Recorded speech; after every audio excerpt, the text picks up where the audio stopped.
Meus queridos, a paz do Senhor. Eu sou o pastor Anderson Silva e estamos na Academia de Pregadores, esta que é a maior escola de teologia online do Brasil. Estamos aqui para estudarmos a segunda lição deste segundo trimestre de 2018, a lição do dia 8 de abril, que vai tratar sobre ética cristã e ideologia de gênero. O texto áureo da lição está em Gênesis capítulo 1 e o versículo 27, um texto muito emblemático para a defesa daquilo que nós acreditamos. O texto nos diz o seguinte: e criou Deus o homem à sua imagem, a imagem de Deus o criou, macho e fêmea os criou. E tem uma versão que diz homem e mulher os criou. E é muito importante deixar isso bem frisado. Deus criou homem e Deus criou mulher, macho e fêmea. Nós trataremos sobre isso de forma mais incisiva já no corpo da lição. Verdade prática: a doutrina da criação do ser humano revelada nas Escrituras Sagradas, em que a distinção dos sexos é o padrão, não pode ser relativizada. Na lição passada, na aula passada, nós falamos sobre o relativismo. O que é o relativismo? É a relativização de uma verdade. Aquilo que é verdade para um, não é verdade para outro. E, sendo ainda mais incisivo, aquilo que é verdade para a gente hoje, pode não ser uma verdade amanhã. Porém, as verdades bíblicas não podem ser relativizadas. É preciso entendermos que há uma verdade em todas as coisas, não só nas verdades bíblicas, mas em toda a realidade do mundo há uma verdade absoluta que deve reger eticamente a nossa conduta. A propósito, é sobre isso que estamos falando, a ética cristã que está alicerçada na verdade das Escrituras Sagradas. A leitura bíblica em classe está em Isaías capítulo 5, do versículo 18 ao 24, que nos diz o seguinte: ai dos que puxam pela iniquidade com cordas de vaidade e pelo pecado, como se fossem com cordas de carros, e dizem: apressa-se e acabe a sua obra, para que a vejamos, e aproxime-se, e venha o conselho do Santo de Israel, para que o conheçamos. Ai dos que ao mal chamam bem, e ao bem mal, ou seja, inversão de valores, que fazem da escuridade luz e da luz escuridade, e fazem do amargo doce e do doce amargo. Ai dos que são sábios a seus próprios olhos e prudentes diante de si mesmos. Ai dos que são poderosos para beber vinho e homens forçosos para misturar bebida forte.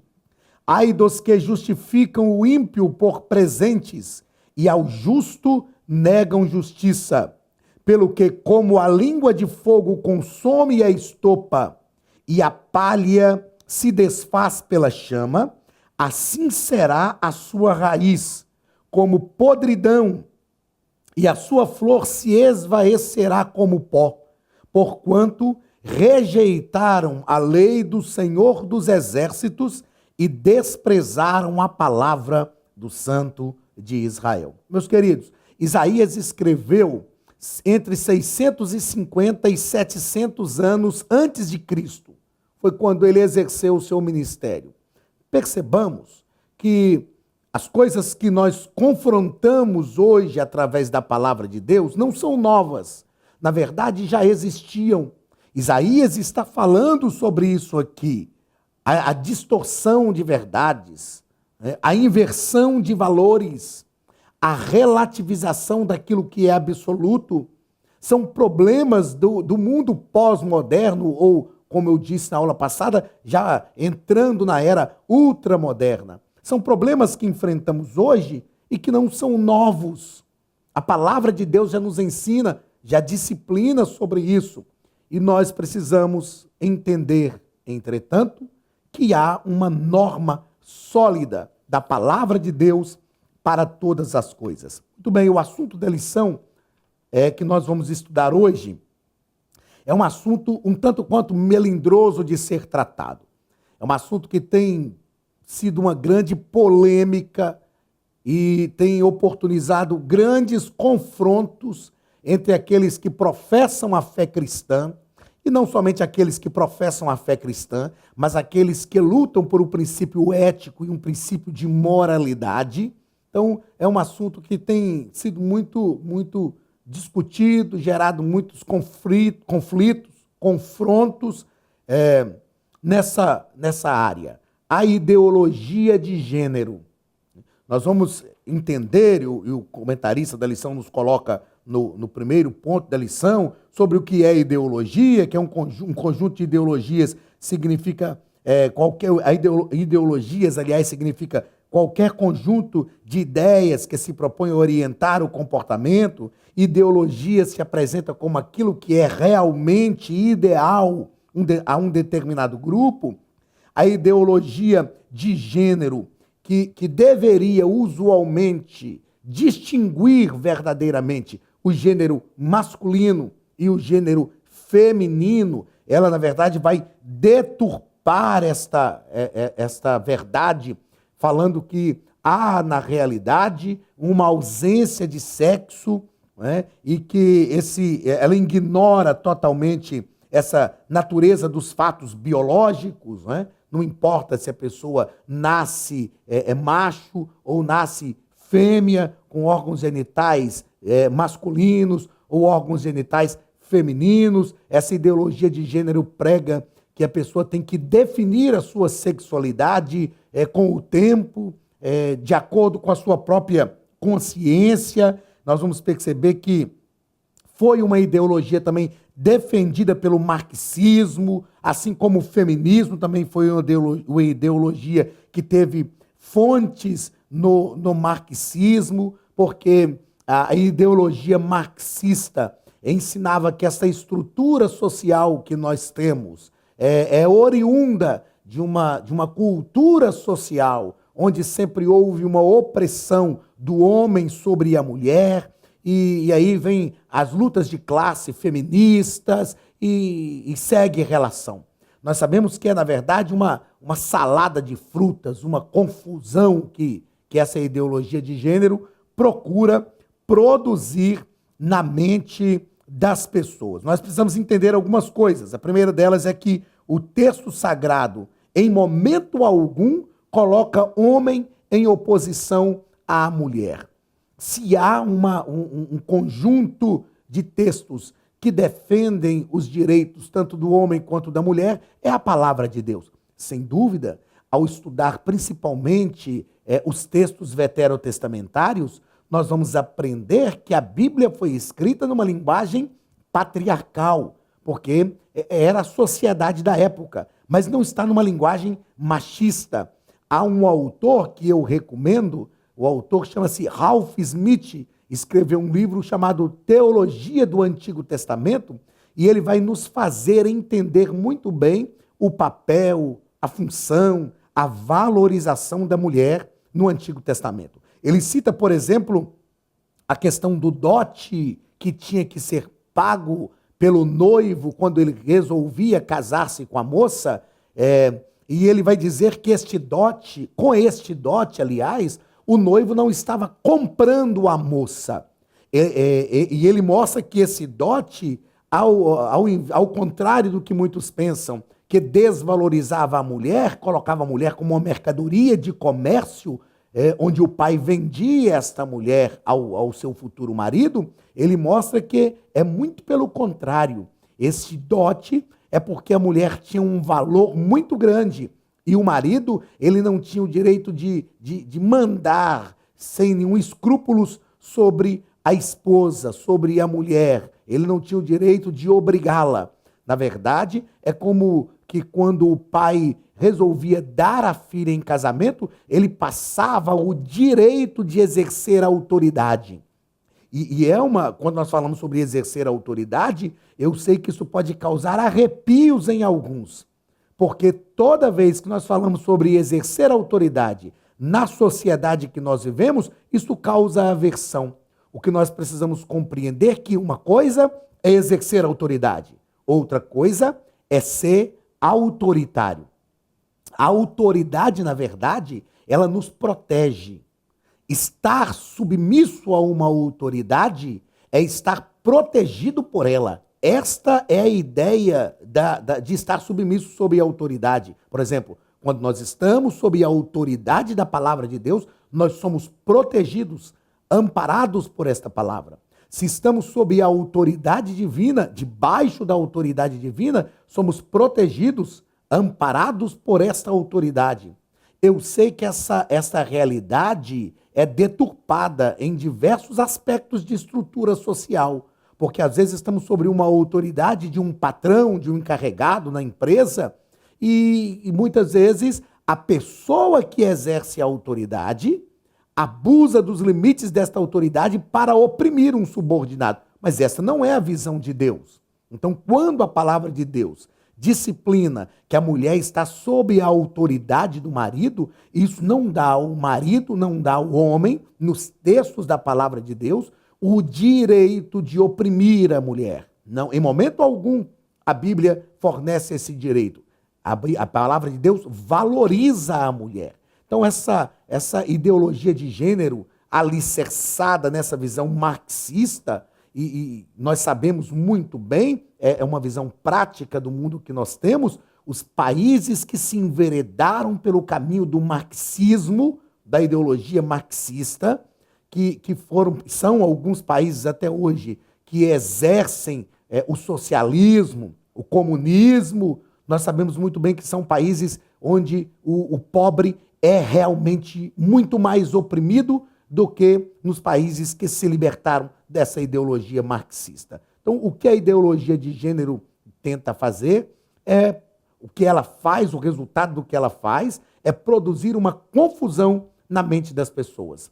Precisamos entender que existem papéis sociais que se respeitados, se esses papéis sociais forem bem exercidos como realmente devem ser, nós temos um ajustamento social.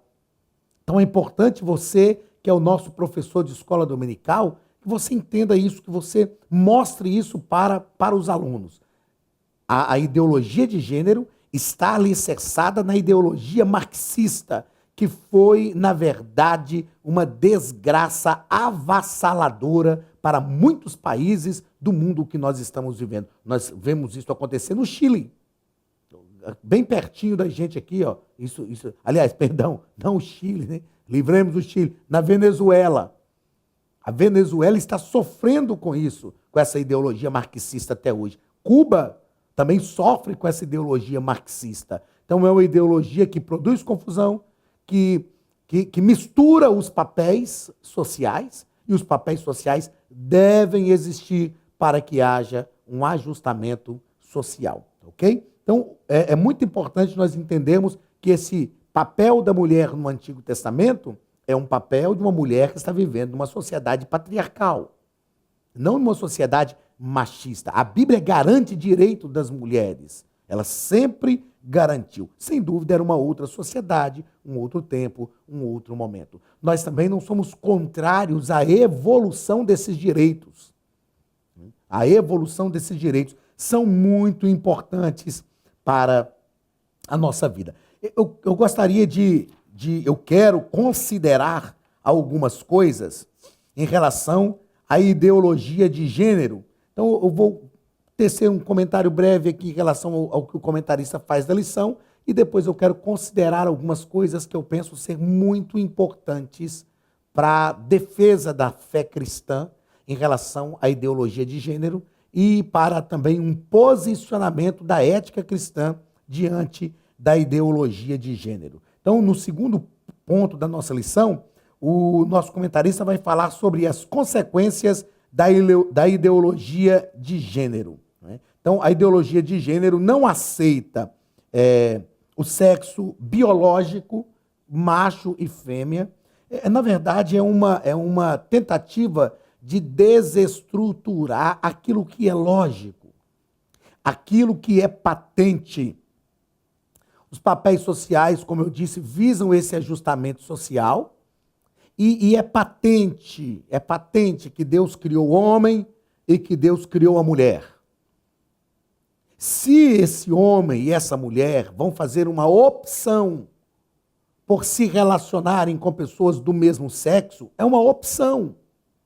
É uma opção que deve ser uma opção responsável. Assim como todas as decisões que nós tomamos na vida. Eu não estou, e daqui a pouco eu falo sobre isso, eu não estou ponderando aqui, neste momento, sobre as questões de se isso está certo ou está errado. Daqui a pouco a gente fala sobre isso, mas é uma opção.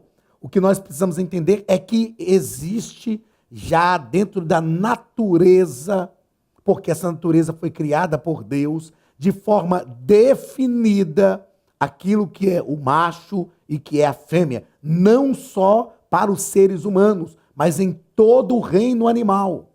Em todo o reino animal. Existe essa distinção clara e objetiva. Clara e objetiva. Então, quando a ideologia de gênero tenta dissuadir esta ideia, que é uma ideia natural da mentalidade do ser humano, ela produz essa confusão de papéis. E os papéis visam o ajustamento social, não a opressão de um sobre o outro. Outra consequência lógica dessa ideologia de gênero é a determinação do sexo de uma pessoa sendo definida pelo fator psicológico. Isso não existe. É lógico que não é o fator psicológico que vai definir o sexo da pessoa.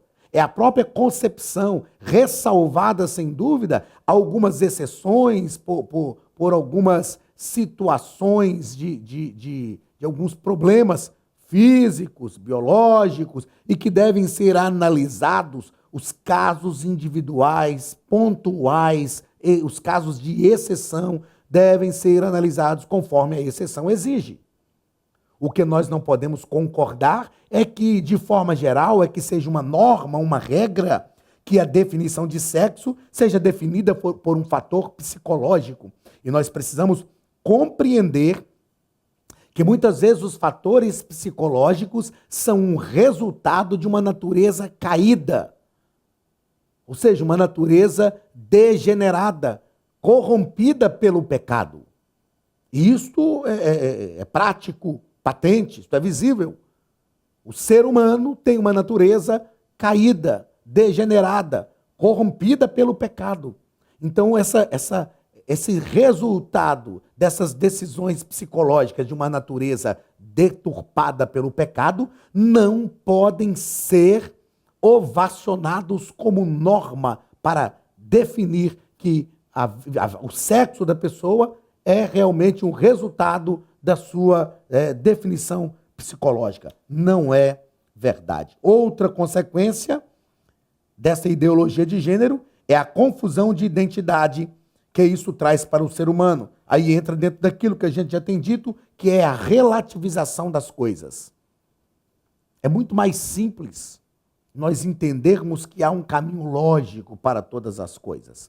Essa indefinição acerca da sua própria identidade provoca no ser humano uma confusão de personalidade que gera graves problemas de ordem espiritual e psicossocial. Outro problema resultante da ideologia de gênero é a desvalorização do casamento, a desvalorização da família. E já nós tratamos disso aqui também, em algumas ponderações que eu acho muito importantes a serem feitas diante disso.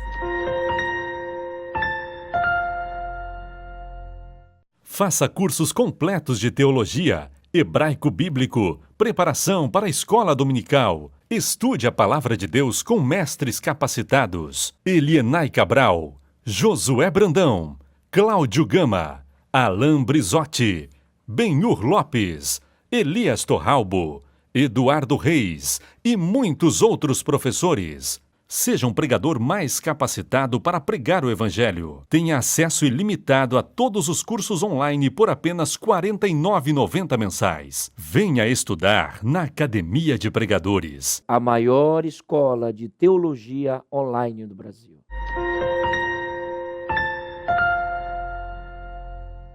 A ideologia de gênero considera a atração pelo sexo oposto, o casamento e a família estereótipos sociais previamente estabelecidos pela sociedade. É interessante quando a ideologia de gênero vai tratar dessas questões de estereótipos sociais estabelecidos pela sociedade. Qualquer ser inteligente, qualquer ser que tem um mínimo de inteligência, compreende que é impossível ter uma visão de mundo, que é impossível não ter uma visão de mundo preconcebida.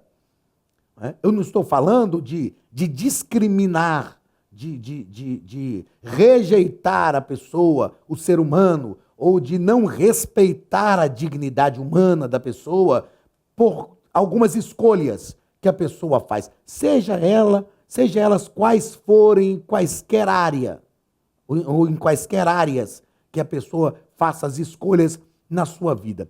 Mas é impossível nós chegarmos à vida adulta sem termos uma visão preconcebida, que foi formatada pelos nossos pais. Aliás, ao pensar nisso, eu, estudando a lição, é lógico, para ministrar aqui, eu escrevi uma frase, um pequeno texto aqui, dentro desta ideia de que a ideologia de gênero afirma que a família, o casamento, são estereótipos sociais previamente estabelecidos pela sociedade. Eu anotei aqui o seguinte, olha, ninguém é construtor por si só de seu próprio mundo. Nós não construímos o nosso mundo por si só. Ninguém é construtor por si só de seu próprio mundo. Nós já viemos a partir de uma história dos nossos pais, da nossa família, de uma sociedade. Então, nós batermos de frente, dizendo que família, que casamento, que a sexualidade, do jeito que sempre foi, é uma visão pré-estabelecida, é um estereótipo social previamente estabelecido pela sociedade. Existem diversas coisas que estão no nosso mundo e que já foram previamente estabelecidas pela sociedade, porque este é o ciclo natural da vida. Uma geração deixa uma herança para outra geração. Isso é um ciclo natural da vida. Então ninguém é construtor por si só de seu próprio mundo. Nós apenas corroboramos com a nossa existência aquilo que foi iniciado por outras pessoas, aquilo que foi iniciado por outros, tomando nossas próprias atitudes e decidindo novas trajetórias por caminhos pré-estabelecidos. Ninguém escolhe a família que vai nascer, gente. Ninguém escolhe o sexo que vai ter. A ideologia de gênero bate dizendo, não, nós não tivemos oportunidade de escolher o sexo que nós teríamos, então agora psicologicamente a gente vai escolher. Ninguém escolhe a família que nasce, ninguém escolhe a cor de olho que vai ter, ninguém escolhe o seu próprio timbre de voz, a gente pode até tentar alterar isso depois, mas ninguém escolhe a textura do seu cabelo, o tipo de cabelo que vai ter. Existem diversas coisas na nossa vida que nós não escolhemos, que são pré-estabelecidas por um ciclo natural da vida. Se nós pudéssemos realmente escolher a família que nós iríamos nascer, meu Deus do céu, quantas coisas nós faríamos diferentes, mas será que isso seria bom? Então, na verdade, a família, o casamento, não são estereótipos sociais previamente estabelecidos pela sociedade, são direcionamentos de Deus. O Salmo de número 148 diz isto, que Deus criou todas as coisas e deu-lhes uma ordem que não passará. E as pessoas dizem, mas aquelas pessoas que nascem com sexo masculino, mas que nunca se sentem homens, é preciso trabalhar isso, é preciso pensar as questões psicológicas, sociais, emocionais que são envolvidas, e eu não sou defensor do que muitos chamam de cura gay, não sou defensor disso, até porque a homossexualidade não é uma doença, não é uma enfermidade que precisa ser curada, nada disso. O que eu defendo é que nós precisamos entender que a própria natureza já nos propõe algumas coisas e que nós precisamos entender que são direcionamentos de Deus para a nossa vida. No terceiro ponto, o comentarista vai falar sobre o ideal divino quanto aos sexos. Deus criou homem e mulher, macho e fêmea os criou. E criou Deus o homem, a imagem de Deus o criou. homem e mulher, o macho e fêmea, os criou. Este é o ideal. Então, esse desajustamento da criatura é a mais patente consequência do pecado, ok? Então, nós precisamos entender isso. Todos os problemas que nós vivemos no mundo são, em primeira mão, consequência do pecado. É o que nós chamamos de pecado factual. Os pecados veniais são aqueles oriundos do pecado factual. Então, o ser humano pecou, isso desajustou toda a natureza. Então, esta confusão, esse desajustamento da criatura é a mais patente consequência do pecado. Outra coisa importante a se dizer nesse aspecto é que homem e mulher foram criados por Deus para que um exista em função do outro. Quando eu leciono teantropologia, ou a antropologia à luz da teologia, eu falo sobre isso. Por que Deus não criou Eva também do pó da terra? Por que Deus criou Eva da costela de Adão? Para que eles vivessem em uma perfeita interdependência. Ou seja, um existe em função e em prol do outro. Dentro dessa visão, Adão nunca poderia dizer a Eva, olha, se não fosse eu, você não seria criada. Se eu não doasse uma costela, se Deus não tirasse uma das minhas costelas, você não existiria. Que Eva responderia para ele o seguinte, mas para que você fosse um homem completo e para que você fosse feliz, eu precisava existir. Então, para que Adão fosse feliz, para que ele fosse completo, Deus criou a mulher. Em contrapartida, a mulher nunca poderia dizer, olha, se eu não existisse, você não seria feliz, você não seria completo, porque a resposta de Adão seria, mas se eu não doasse uma costela, você também não existiria. Então há uma interdependência,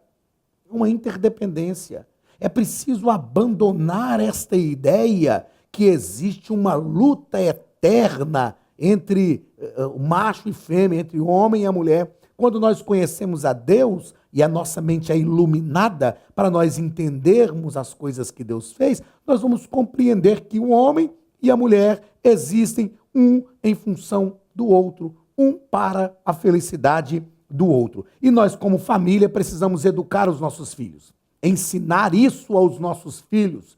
Toda essa luta contra a ideologia de gênero é muito válida. Todo movimento político, todo movimento social é muito válido. Mas nós precisamos realmente ensinar os nossos filhos aquilo que é a verdade da palavra de Deus. Então, a ética cristã, em relação à ideologia de gênero, se posicionando em relação à ideologia de gênero, ela precisa considerar algumas coisas e que eu quero destacá-las aqui. Não obstante essas coisas não serem tratadas pelo comentarista na lição, eu sempre digo que o comentarista não tem tempo na lição de tratar todas as coisas, mas o nosso objetivo aqui na Academia de Pregadores é justamente subsidiar você, que é o nosso professor, e também aluno da escola dominical, a ter alguns argumentos para defender a sua fé diante daquilo que a lição está nos tratando. Então, a ética cristã em relação à ideologia de gênero, nós precisamos considerar algumas coisas. Primeiro, nós não podemos propor uma briga entre nós que defendemos esta definição de sexo e de sexualidade, conforme a palavra de Deus nos ensina e conforme a natureza nos propõe. Nós não podemos, nós que defendemos isto, não podemos propor uma briga desenfreada com os defensores da ideologia de gênero. A palavra de Deus nos diz, meus queridos, que a nossa luta não é contra a carne e o sangue, mas contra os principados, contra as potestades, contra as hostes espirituais da maldade nos lugares celestiais. Permita-me aclarar uma coisa com muito respeito, mas com muita seriedade. O que eu tenho visto acontecer é que alguns que dizem que nos representam, que representam-nos como servos de Deus, acabam por promover uma briga desenfreada contra essas instituições que defendem a ideologia de gênero. E, na verdade, esta briga promove muito mais essas pessoas que dizem nos defender do que o reino de Deus, verdadeiramente falando. Eu repito o que eu disse agora há pouco, é preciso lutar pela família, é preciso lutar realmente por uma sociedade ajustada com a palavra de Deus, com princípios éticos e morais genuínos, que são defendidos pela palavra de Deus. Mas nós precisamos também entender que a nossa luta não é contra a carne e o sangue. Outra coisa, é preciso existir um respeito mútuo. Não é porque a pessoa fez uma escolha pela homossexualidade e não pela heterossexualidade que nós precisamos desrespeitá-la. É preciso deixar isso claro. É preciso respeitar a dignidade da pessoa humana. Existem muitas pessoas que fazem a opção pela homossexualidade, mas que são pessoas que trabalham, são pessoas que produzem para o ambiente social, são pessoas que lutam por uma sociedade socialmente falando e economicamente falando mais equiparada, mais justa. E é preciso respeitar esta dignidade da pessoa humana. Como servos de Deus, nós precisamos defender isto. Nós precisamos defender isto. Não é porque a pessoa faz esse tipo de opção que nós vamos desrespeitá-la, insultá-la. Nós vamos não concordar com a atitude dela. Assim como nós não concordamos com diversas atitudes que diversas pessoas têm em diversas áreas da sua vida. Mas o respeito tem que ser mútuo. Outra coisa, isso eu digo para nós, salvos em Cristo Jesus. Agora é preciso mandar um recado também, é preciso mandar uma mensagem também para os defensores da ideologia de gênero. E que mensagem é essa? Não se pode destruir estruturas já consolidadas. Não se pode destruir estruturas já consolidadas. A família é uma estrutura consolidada. Cada um faça as suas opções de acordo com aquilo que acredita. Não obstante, repito, não obstante, como servos de Deus, nós não concordarmos, assim como nós não concordamos com diversas atitudes de diversas pessoas em diversas áreas. Mas que não se intente destruir uma estrutura consolidada que é a família. Outra coisa que é importante, eu não vou citar aqui o nome, já até partiu para a eternidade, já faleceu, um senhor que foi deputado federal na nossa nação, que publicamente professava ser homossexual, e eu vi um vídeo onde ele defendeu a família e foi zombado, foi rechaçado por pessoas também defensoras da ideologia de gênero, onde ele dizia o seguinte: eu fiz a escolha de ser homossexual e esta é uma escolha pessoal. Ele dizia isso, essa é uma escolha pessoal que eu fiz, mas eu nasci numa família que tinha pai e mãe. É preciso entender isto. A família é uma estrutura consolidada que para a reprodução do ser é preciso ter um homem e uma mulher. É preciso, isso aí a ciência não pode negar, a sociedade não pode negar. Com todo respeito à dignidade humana daqueles que defendem a ideologia de gênero, ninguém pode negar isso. Para a reprodução de uma família, para a procriação do ser humano, é preciso que exista uma relação heterossexual. É preciso que exista uma relação entre um homem e uma mulher. É preciso que o ser humano, para que o ser humano exista, é preciso de 23 cromossomos femininos e 23 cromossomos masculinos. Isso não se pode negar. A natureza explicita isso o tempo inteiro. Repito, com todo respeito aos defensores da ideologia de gênero, com todo respeito à dignidade humana, não se pode negar isso. Então, para que lutar para destruir uma estrutura familiar que já está consolidada? Todos nós somos responsáveis pelas nossas próprias escolhas e pelos nossos próprios atos. Então fica aqui a nossa mensagem, o nosso recado, o nosso repúdio àqueles que tentam destruir a família, que é uma estrutura consolidada. Não se pode, em prol daquilo que a pessoa escolhe, em prol de uma escolha pessoal, destruir estruturas sociais importantíssimas para o controle social, importantíssimas para o ajustamento familiar, para o ajustamento social. Não se pode destruir essas estruturas. Outra coisa que nós precisamos entender e que, como servos de Deus, precisamos nos posicionar de forma cristã pelos preceitos da ética diante da ideologia de gênero, que é possível defender o que nós pensamos, é possível defender o que se pensa, assim como o que se crê, sem violar a dignidade humana. É possível defender o que se pensa, é possível defender o que se crê, sem violar a dignidade humana. Muitas pessoas têm medo de falar sobre ideologia de gênero, com medo de serem processadas. Sem dúvida nenhuma, quando nós nos expomos, como estamos fazendo aqui agora durante esta aula, que vai para a rede social, nós nos expomos.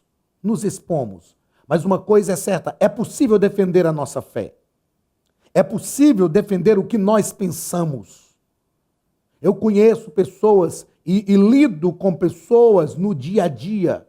No dia a dia, eu lido com pessoas que fizeram a opção da homossexualidade. E sempre as respeito, sempre as trato com dignidade, respeitando a dignidade humana. Mas assim como eu discordo de algumas coisas que algumas pessoas fazem, eu digo a essas pessoas também, eu discordo. Tem uma moça que eu convivo e ela fez a opção pela homossexualidade. E certa feita ela me disse, olha, eu gosto de você porque você é o único pastor que eu conheço. Ela disse que eu conheço, que ela conhece, porque eu sei que eu não sou o único nessa área.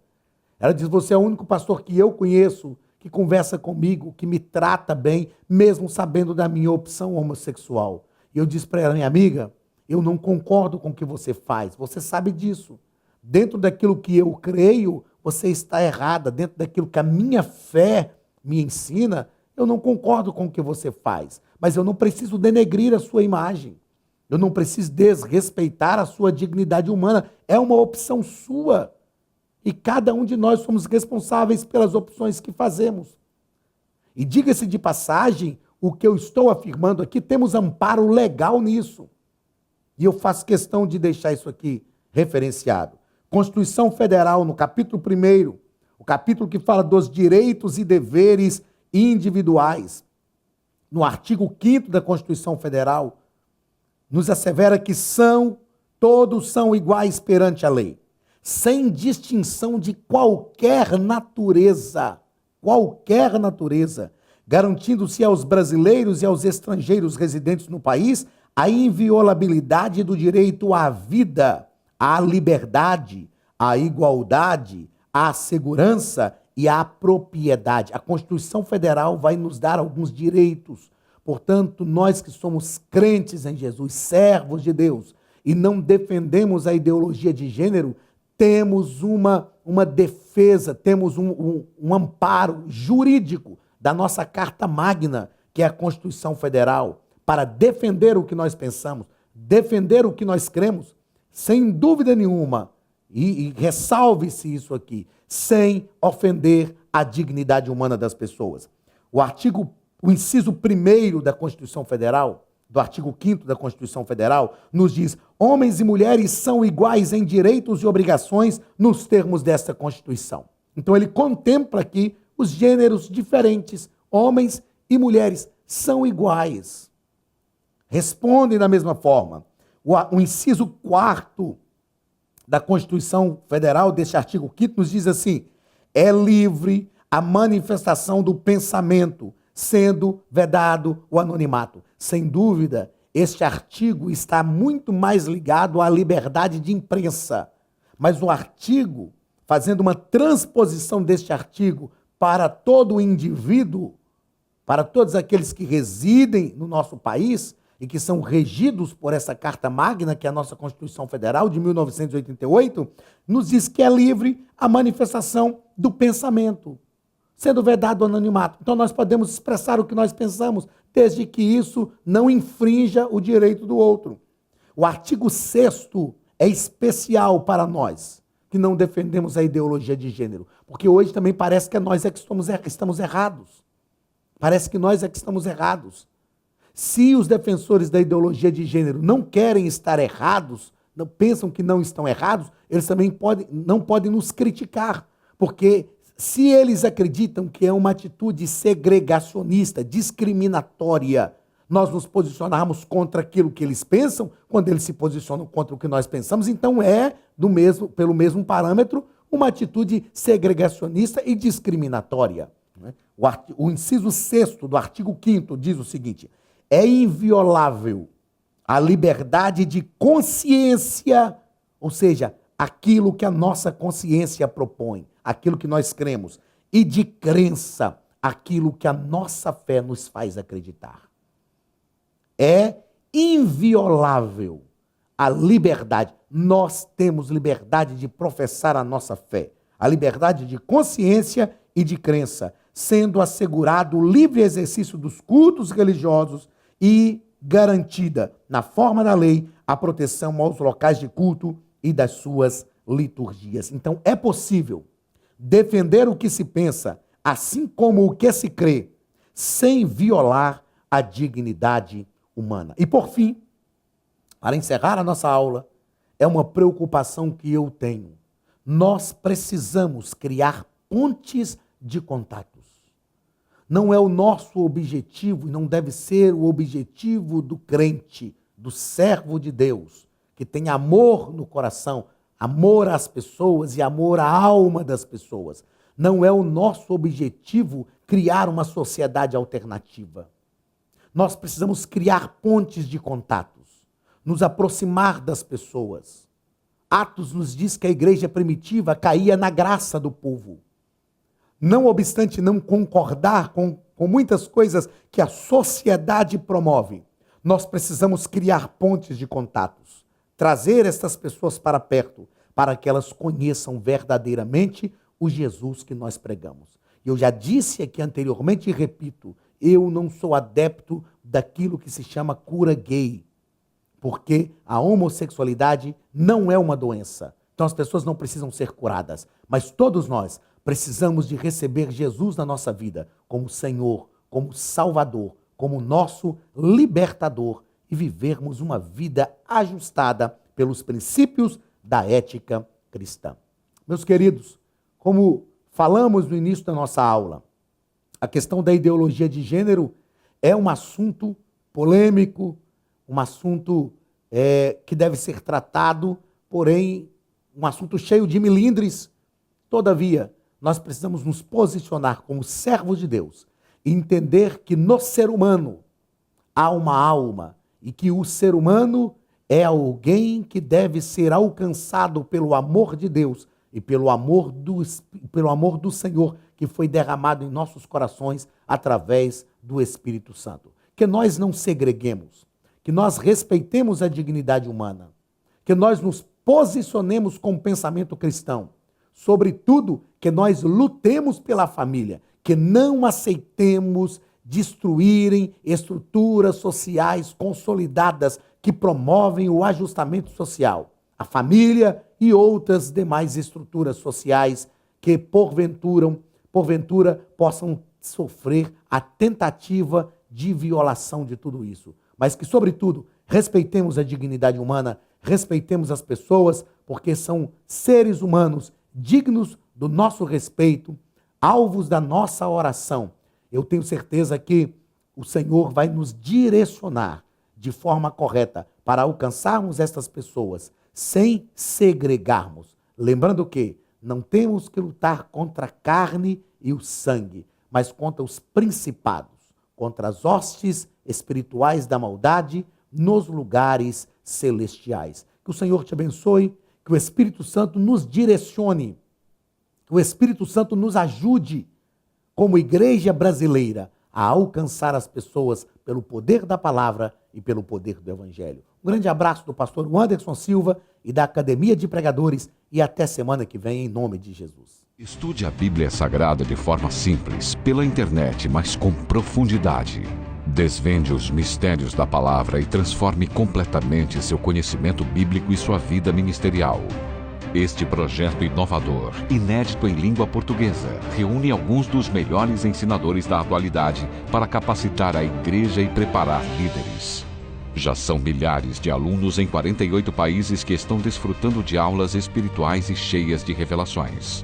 Na Academia de Pregadores, você vai encontrar professores que são referência naquilo que falam, preparados para ensinar.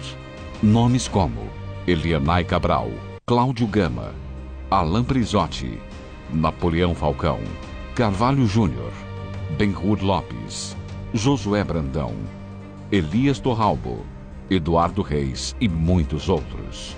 Cursos com certificados, reconhecimento e conteúdo de excelência. Tenha acesso ilimitado a todos os cursos pagando apenas R$ 49,90 por mês. Veja as aulas pelo computador, pelo tablet ou no celular, numa moderna plataforma digital, no horário que quiser. Você ainda pode rever as aulas sempre que precisar. Aproveite esta oportunidade e faça parte da Academia de Pregadores, a maior escola bíblica e teológica online.